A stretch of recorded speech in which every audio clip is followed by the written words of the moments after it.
Bismillah wa bihamdih. Assalamualaikum warahmatullahi wabarakatuh.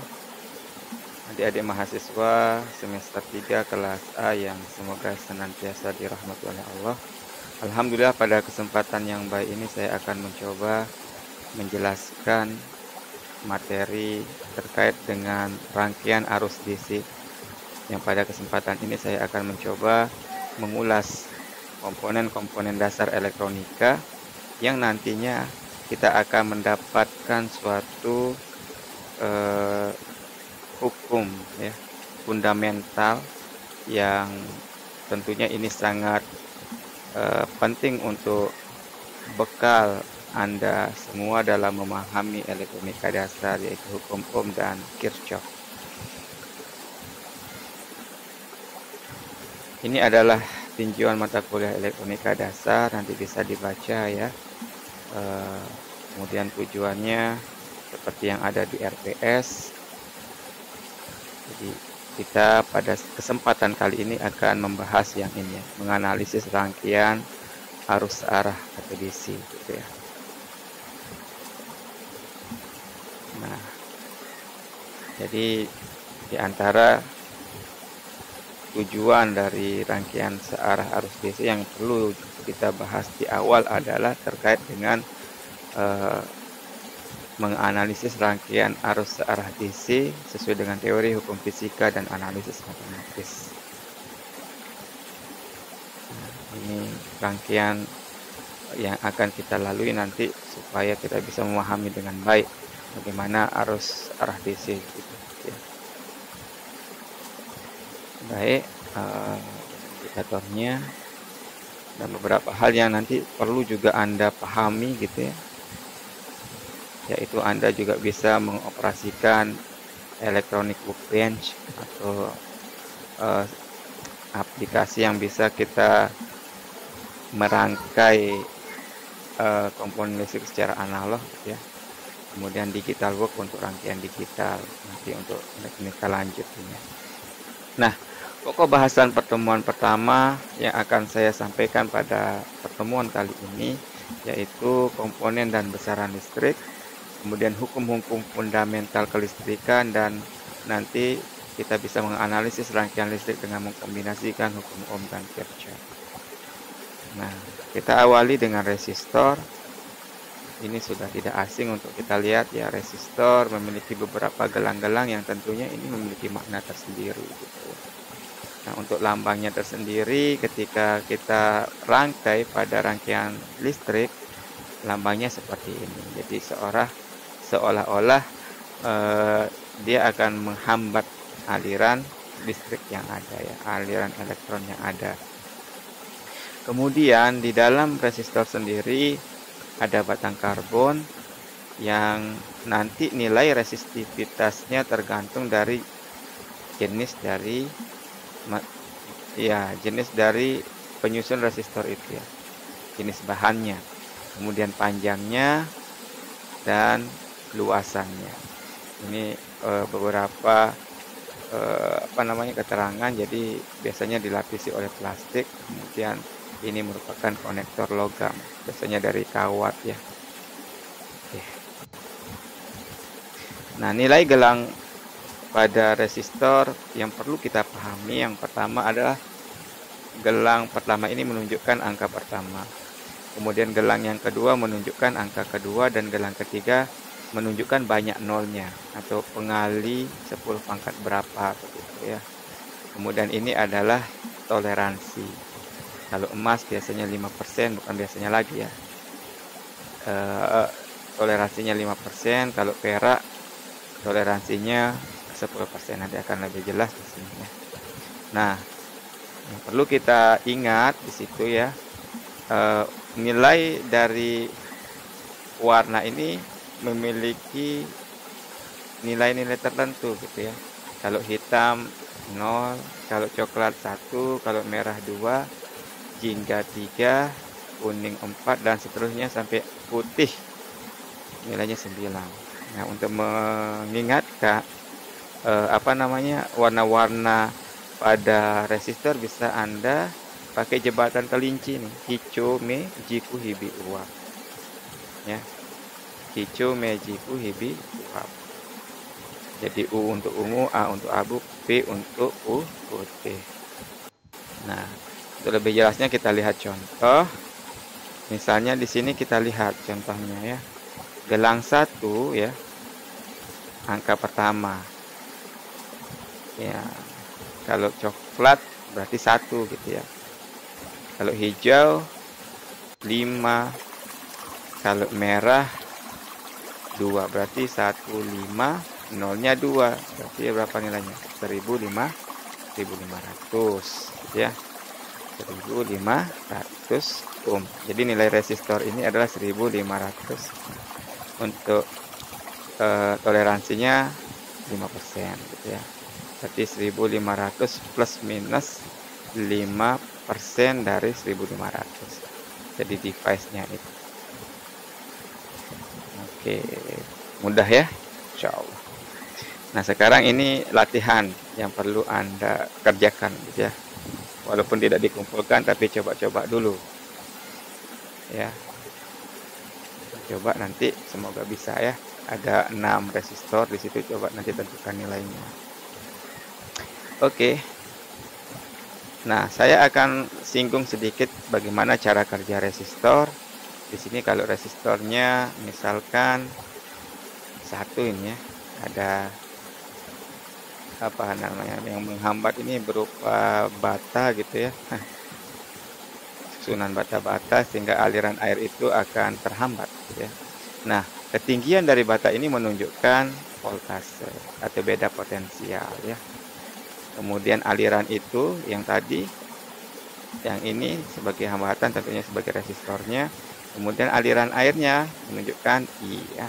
Sehingga bisa kita mengambil suatu kesimpulan beda tegangan itu atau voltasenya itu, potensialnya itu tergantung dari hambatan dan arus gitu ya. Jadi ini adalah hukum Ohm yang kita kenal. Jadi ini sebagai beda tegangan kalau kita pakai baterai ya. Kemudian kabelnya ini menunjukkan ada aliran elektron di situ. Kemudian lampu ini sebagai resistornya ya, yang menyala. Biasanya resistor itu nanti akan menghasilkan panas gitu ya. Kalau bohlam panas akan berpijar.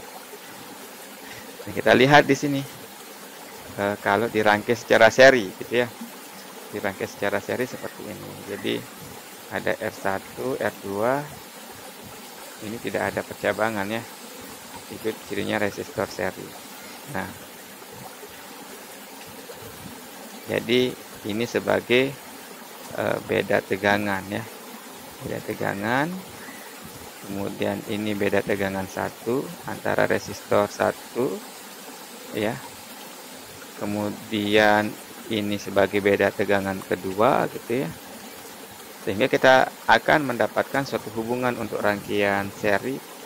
Beda tegangan totalnya sama dengan V1 tambah V2. Yang mana kalau kita pindah ruas untuk V-nya berarti 0 sama dengan V min V1 plus V2. Atau bisa kita tulis V plus minus V1 plus minus V2.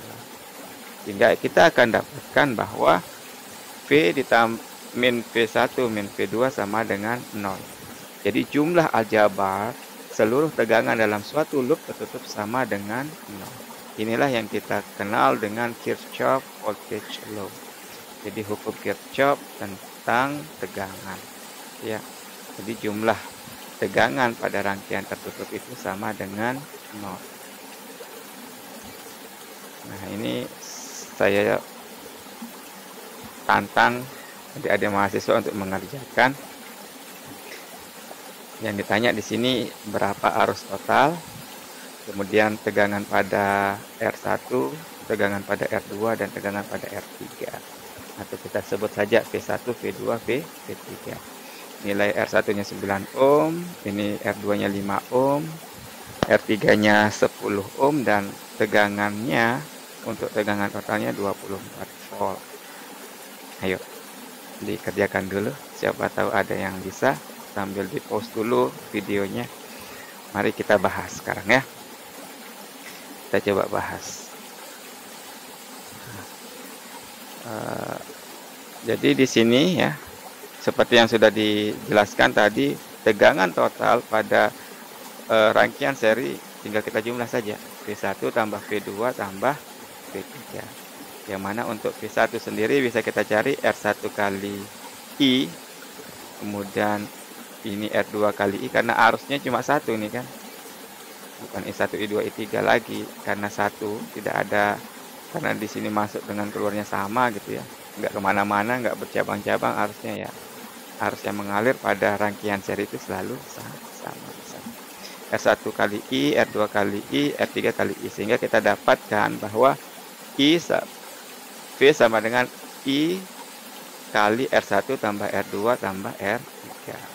Kita dapatkan V-nya tadi 24 volt, kemudian I-nya yang ditanyakan gitu ya. Ini tinggal kita jumlahkan, berarti ini jadi 24, sehingga kita dapatkan I sama dengan 24 bagi 24, ya 1 ampere. Jadi yang jawab benar, mantap ya. Kemudian untuk nilai V1-nya ya tinggal kita kalikan masing-masing dengan I-nya. Berarti R1 di sini 9 kali 1, 9 volt. Ini 5 volt, berarti di sini 10 volt. Kalau kita jumlahkan, sama-sama jadinya 24 volt. Terbukti kan? Terbukti. Nah, untuk latihan yang kedua, dengan menggunakan Kirchhoff Voltage Law dan hukum Ohm, buktikan bahwa R total sama dengan R1 tambah R2 ya. Kita lihat ya. Ayo dikerjakan. Anda diminta untuk apa tadi? Diminta untuk membuktikan apakah R total ini sama dengan R1 tambah R2. Sebenarnya kalau Anda tadi mengerjakan dengan jeli untuk soal latihan pertama, ya, bisa dikerjakan. Ayo kita coba sama-sama kerjakan. Jadi V total pada rangkaian seri tadi kan sudah kita dapatkan, V1 tambah V2. Yang mana R total kali I ini merupakan V total ya kan. Jadi V totalnya ya tinggal kita kalikan. V total sama dengan R kali I. R total kali I. Nah, R total kali I sama dengan R1 tambah R2 kali I ya. R1 kali I ditambah R2 kali I. Sehingga kita tinggal coret I-nya. Jadi kita akan dapatkan R total sama dengan R1 tambah R2. Terbukti dari Kirchhoff Voltage Law atau hukum Kirchhoff tentang tegangan, atau sering juga kita sebut sebagai hukum Kirchhoff yang kedua, membuktikan bahwa hubungan pada rangkaian seri R seri itu sama dengan R1 tambah R2. Ini sebenarnya biasanya kita hafal ketika duduk di SMA dulu. Jadi R total untuk rangkaian seri tinggal kita jumlahkan R1 tambah R2. Oke, kita sekarang lanjut untuk membahas percabangan arus seperti ini ya. Ketika ada I1, I2, I3 akan mengalir gitu ke I4. Apa yang kita bisa simpulkan di sini? Ini menunjukkan bahwa I4 tentunya akan sama jumlahnya dengan I1 ditambah I2 tambah I3. Karena nggak mungkin dia tidak sama. Jadi masuknya tentunya pastinya sama dengan yang keluar di sini. Atau bisa kita tulis I4-nya kita pindah ruas, berarti semuanya akan menjadi 0. I1 tambah I2 tambah I3 min I4 sama dengan 0. Nah, inilah yang kita sebut sebagai Kirchhoff Current Law ya. Jadi jumlah aljabar arus yang melalui suatu percabangan sama dengan 0. Atau biasanya juga bisa kita tulis I masuk sama dengan I keluar gitu ya. Nah, untuk latihannya kita bisa lihat di sini ada tegangan 24 volt, kemudian ada I1, I2, I3, nilainya R1 di sini 5 ohm, R2-nya 15 ohm dan R3-nya 10 ohm. Kita diminta untuk mencari berapa nilai I1, I2 sama I3. Silahkan dikerjakan sambil kita menunggu.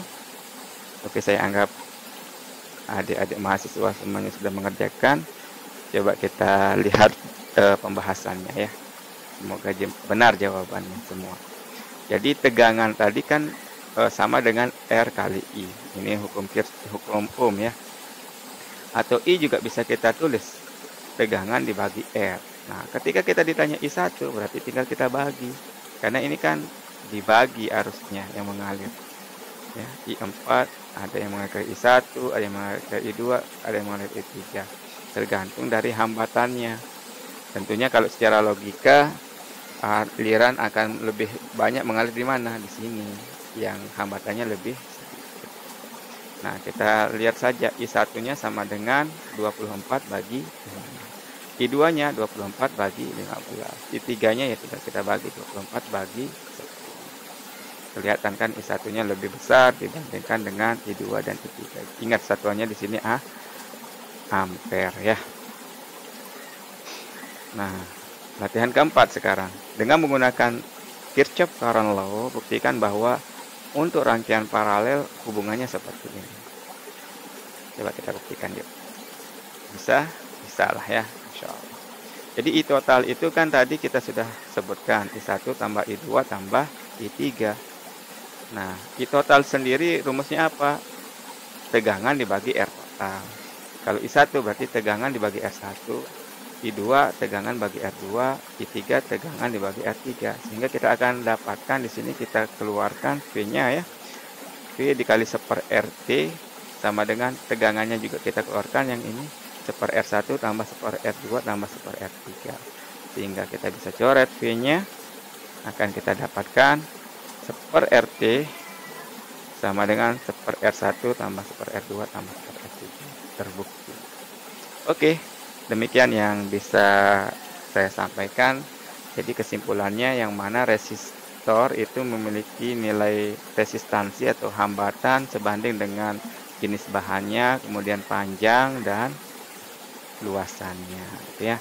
Kemudian untuk arus merupakan jumlah muatan dibagi dengan, ini juga penting untuk kita tekankan, selang waktu yang dilalui. Kemudian tegangan itu adalah beda potensial dan hukum Ohm. Tinggal kita cari hubungan antara tegangan sama dengan arus dikali resistornya. Dan Kirchhoff voltage law itu jumlah tegangan pada rangkaian tertutup sama dengan 0. Begitu juga dengan Kirchhoff current law ya. Jumlah arus yang ada pada percabangan sama dengan 0. Atau bisa kita tulis I masuk, jumlah I masuk sama dengan jumlah I keluar. Atau jumlah arus yang masuk sama dengan jumlah arus. Demikian yang bisa saya sampaikan. Kurang lebihnya mohon maaf. Tetap rajin belajar. Nanti latihan mandirinya dikerjakan yang ini ya. Bisa berpasangan atau untuk saat ini coba dikerjakan mandiri gitu ya. Tentukan I1, I2, I3 pada rangkaian berikut. Saya yakin bisa lah ya. Kemudian soal nomor 2-nya seperti ini. Tinggal di pause saja nanti kemudian dikerjakan. Oke. Nah, ini aja ya sampai nomor 2 ini ya. Ini sebenarnya untuk nomor 3 tapi tidak masalah. Nomor 1 dan nomor 2 saja ya. Oke, demikian yang bisa saya sampaikan. Tetap semangat belajar. Wabillahi taufiq wal hidayah. Wassalamualaikum warahmatullahi wabarakatuh.